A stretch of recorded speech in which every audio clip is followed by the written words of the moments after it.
साथियों नमस्कार। आज है 11 दिसंबर 2022 और मैं लेके आया हूँ आज के महत्वपूर्ण क्वेश्चन।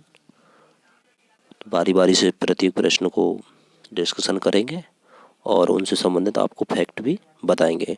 और मेरे जिस भी साथी ने चैनल को सब्सक्राइब नहीं किया है तो सब्सक्राइब जरूर करें। चलिए शुरू करते हैं। क्वेश्चन नंबर 1, भ्रष्टाचार विरोधी दिवस कब मनाया जाता है? 9 दिसंबर, 10 दिसंबर, 8 दिसंबर और 7 दिसंबर। तो साथियों, भ्रष्टाचार विरोधी दिवस मनाया जाता है 9 दिसंबर को। और साथियों, 1 दिसंबर को मनाया जाता है विश्व एड्स दिवस। 2 दिसंबर को मनाया जाता है विश्व कंप्यूटर साक्षरता दिवस। 3 दिसंबर को मनाया जाता है विकलांग व्यक्तियों का अंतर्राष्ट्रीय दिवस। और साथियों, 4 दिसंबर को मनाया जाता है नौसेना दिवस। और 5 दिसंबर को मनाया जाता है विश्व मृदा दिवस। 6 दिसंबर को मनाया जाता है डॉक्टर B.R. अम्बेडकर की 66वीं पुण्यतिथि मनाई गई है। और 7 दिसंबर को मनाया जाता है सशस्त्र सेना झंडा दिवस। और अभी 8 दिसंबर को मनाया गया है सार्क का चार्टर दिवस।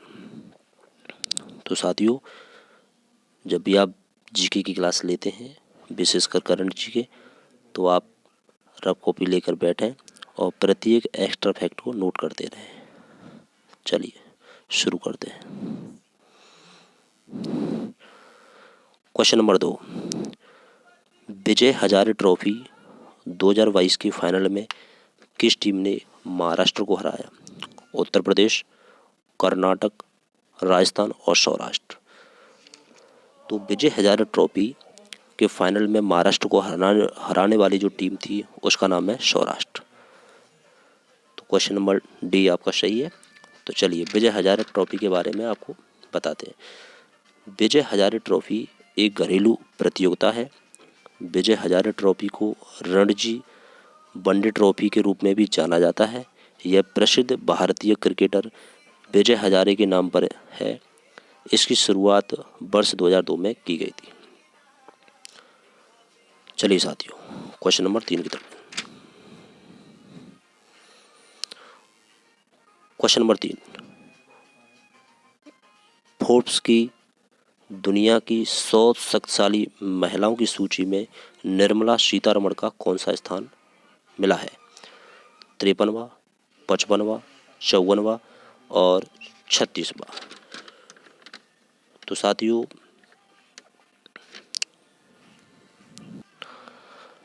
साथियों निर्मला सीतारमण को 36वां स्थान प्राप्त हुआ है। क्वेश्चन नंबर ऑप्शन डी इसका राइट आंसर है। चलिए ऑप्शन डी पर टिक करते हैं। क्वेश्चन नंबर 4, हाल ही में किस राज्य के मंत्रिमंडल ने सफाई कर्मचारी आयोग बनाने के लिए विधेयक को मंजूरी दी है? उड़ीसा, तेलंगाना, आंध्र प्रदेश और असम। तो साथियों इसका आंसर है असम। इस प्रकार के विधेयक को जो मंजूरी देने वाला है असम।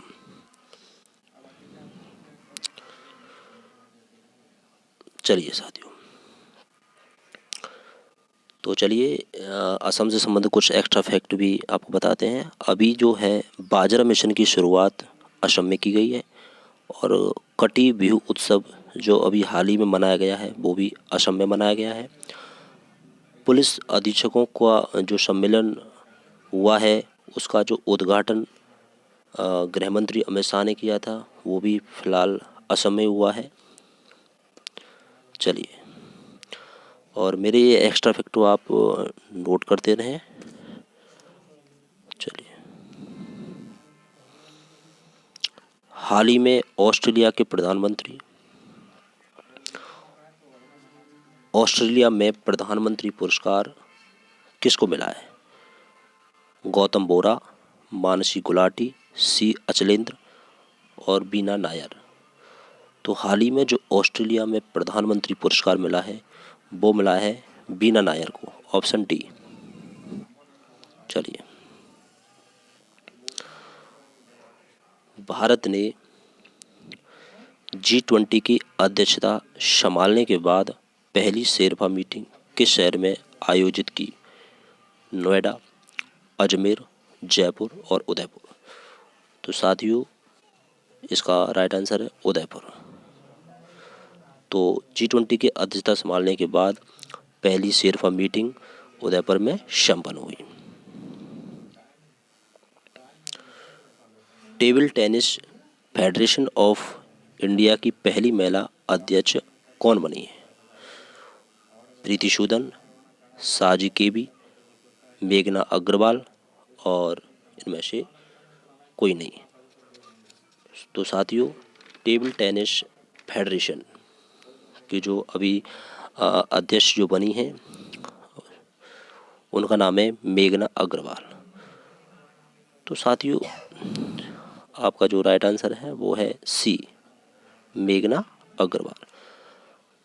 अब चलिए, और जो प्रीति सूदन है उन्हें यूपीएससी के सदस्य के रूप में पद मिला, यूपीएससी के सदस्य के रूप में चुना गया है। और साथियों, जो टेबल टेनिस फेडरेशन की जो स्थापना हुई थी वो 1926 में हुई थी।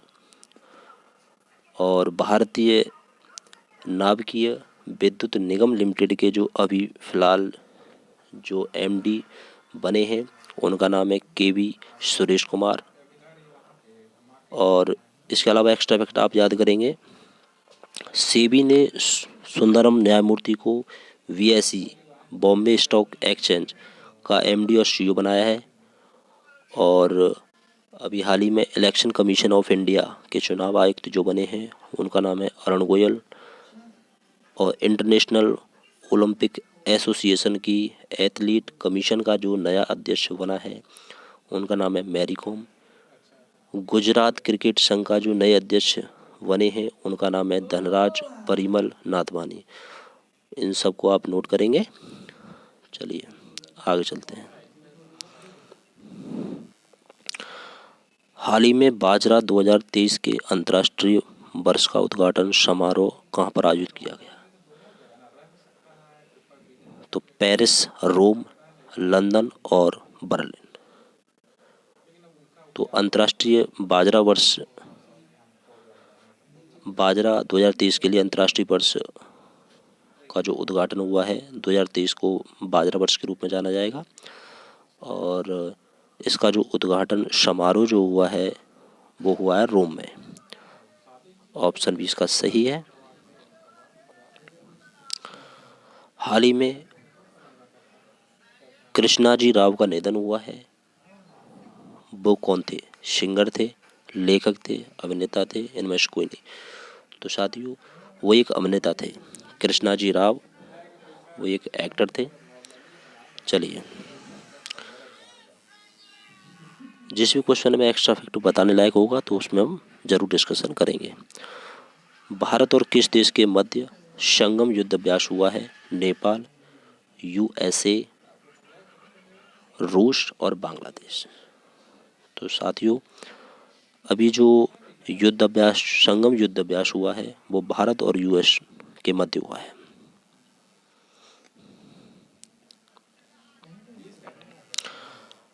हाल ही में आर्टन कैपिटल द्वारा जारी दुनिया के सर्वश्रेष्ठ मजबूत पासपोर्ट की सूची में कौन सा देश शीर्ष पर रहा था? जर्मनी, यूएई, स्वीडन और जापान। तो साथियों, मजबूत जो आर्टन कैपिटल द्वारा दुनिया का सबसे मजबूत पासपोर्ट जो बताया गया है वो है यूएई। यूएई का पासपोर्ट जो है वो दुनिया का सबसे मजबूत पासपोर्ट। चलिए, यूएई से संबंधित कुछ एक्स्ट्रा फैक्ट्स आपको बताते हैं। पहली ग्लोबल मीडिया कांग्रेस की मेजबानी अभी फ़िलहाल अबू धाबी में हुई थी। और 41वें शारजहां अंतर्राष्ट्रीय पुस्तक मेले का शुभारंभ भी यूएई में हुआ था। और 22वां विश्व ब्लॉकचेन शिखर सम्मेलन वो भी दुबई में ही हुआ था। चलिए, हाल ही में जम्मू कश्मीर उच्च न्यायालय का कार्यवाहक मुख्य न्यायाधीश किसे नियुक्त किया गया है? तासी रावस्तान, अर्जुन रणतुंगा और सी अचलेंद्र कुमार। तो जम्मू कश्मीर उच्च न्यायालय का कार्यवाहक मुख्य न्यायाधीश जो बने हैं उनका नाम है तासी रावस्तान। ऑप्शन इसका राइट है। तो जम्मू कश्मीर संबंधी कुछ एक्स्ट्रा फैक्ट पढ़ते हैं। जम्मू कश्मीर के उधमपुर में 3 दिवसीय फायरिंग प्रतियोगिता संपन्न हुई। और दूसरा फैक्ट है, भारतीय सेना ने श्रीनगर में पुष्पांजलि समारोह भी अभी किया। और चुनाव वाइट राफ्टिंग महोत्सव भी जम्मू कश्मीर में मनाया गया। गृह मंत्री अमित शाह ने जम्मू कश्मीर में पहाड़ियों को एसटी का दर्जा भी देने की घोषणा की। और जम्मू कश्मीर में ही श्रीनगर में लगभग 3 दशक के बाद पहला मल्टीप्लेक्स खोला गया है। चलिए, क्वेश्चन नंबर 13 की तरफ चलते हैं। हाल ही में 9वीं विश्व आयुर्वेद कांग्रेस आरोग्य एक्सपो 2022 का उद्घाटन कहाँ पर हुआ है? तो साथियों, गोवा, चंडीगढ़, नोएडा और नई दिल्ली। तो साथियों, इसका राइट आंसर है गोवा।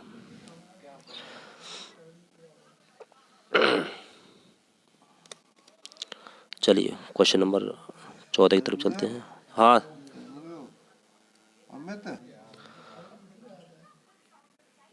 53वां भारतीय अंतर्राष्ट्रीय फिल्म महोत्सव भी गोवा में हुआ है। और इसके अलावा गोवा के मुख्यमंत्री देवदर्शन यात्रा योजना का अनावरण अभी गोवा में किया था। और अंतर्राष्ट्रीय लूसोफोन महोत्सव भी गोवा में ही मनाया गया है। और 37वें राष्ट्रीय खेलों का आयोजन भी गोवा में हुआ है। तो ये हमने गोवा से संबंधित एक्स्ट्रा फैक्ट पढ़े हैं। चलिए, क्वेश्चन नंबर 14 की तरफ चलते हैं। भारतीय सेना ने किस देश की आर्मी के साथ सैन्य अभ्यास किया है? चीन, जापान, सिंगापुर और भूटान। तो भारतीय सेना ने अभी सिंगापुर की आर्मी के साथ सैन्य अभ्यास किया है।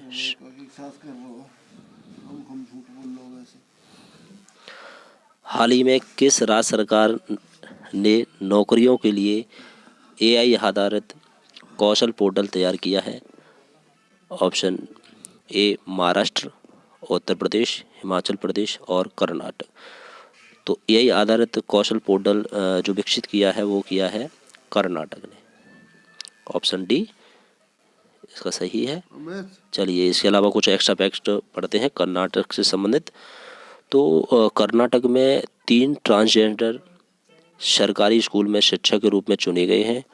और इसके अलावा देश में सबसे अधिक स्थापित ग्रिड इंटरेक्टिव अक्षय ऊर्जा क्षमता अभी जो बनाया गया कर्नाटक में। और दक्षिण भारत की पहली वंदे भारत एक्सप्रेस जो शुरू की है बेंगलोर में शुरू की गई है। और पीएम मोदी ने बेंगलोर में केम्पेगौड़ा की 108 फीट ऊंची प्रतिमा का अनावरण भी किया है। और कर्नाटक सरकार ने स्कूली छात्रों के लिए प्रतिदिन 10 मिनट योगा का अनिवार्य क्लास का शुरू किए। और बेंगलोर की नम्मा मेट्रो रेल ने व्हाट्सएप पर क्यूआर टिकट सेवा शुरू की है। और ये हुए आपके एक्स्ट्रा फैक्ट। चलिए, और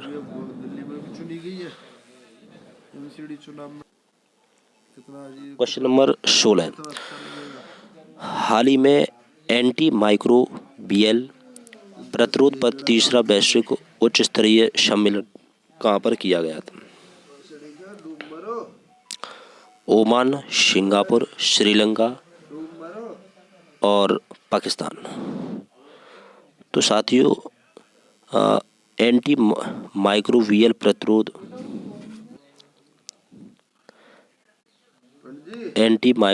प्रतिरोध पर तीसरा वैश्विक उच्च स्तरीय सम्मेलन ये साथियों ये हुआ है ओमान में।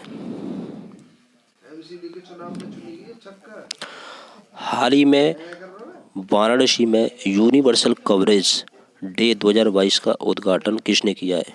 योगी आदित्यनाथ, आनंदीबेन पटेल, हर्षवर्धन और नरेंद्र मोदी। तो साथियों इसका राइट आंसर है आनंदीबेन पटेल, ऑप्शन बी। चलिए क्वेश्चन नंबर 18 की तरफ चलते हैं। जिस भी क्वेश्चन में एक्स्ट्रा फैक्ट बताने को होगा तो हम ज़रूर बताएंगे, और आपसे आशा है कि आप एक रफ कॉपी और पेन लेकर बैठा करें और जो भी हम एक्स्ट्रा फैक्ट आपको बताते हैं तो प्रॉपर नोट करें। क्वेश्चन नंबर 18, कुरुक्षेत्र में अंतर्राष्ट्रीय गीता महोत्सव का 2022 का उद्घाटन किसने किया था? तो साथियों नरेंद्र मोदी, मनोहर लाल खट्टर, जगदीप धनखड़ और द्रौपदी मुर्मू। तो कुरुक्षेत्र में अंतर्राष्ट्रीय गीता महोत्सव का जो उद्घाटन किया है वो राष्ट्रपति द्रौपदी मुर्मू ने किया है, ऑप्शन डी इसका सही है। चलिए हाल ही में प्रकृति को बचाने के लिए कहाँ पर COP15 शुरू किया गया है? तो प्रकृति को बचाने के लिए जो COP15 शुरू किया गया है वो कनाडा में शुरू किया गया है, ऑप्शन बी आपका सही है, कनाडा। तो साथियों आज के लिए इतना ही, थैंक यू। और अगर मेरी क्लास आपको अच्छी लगे तो मेरे चैनल को लाइक करें, शेयर करें और चैनल को ज़रूर सब्सक्राइब करें।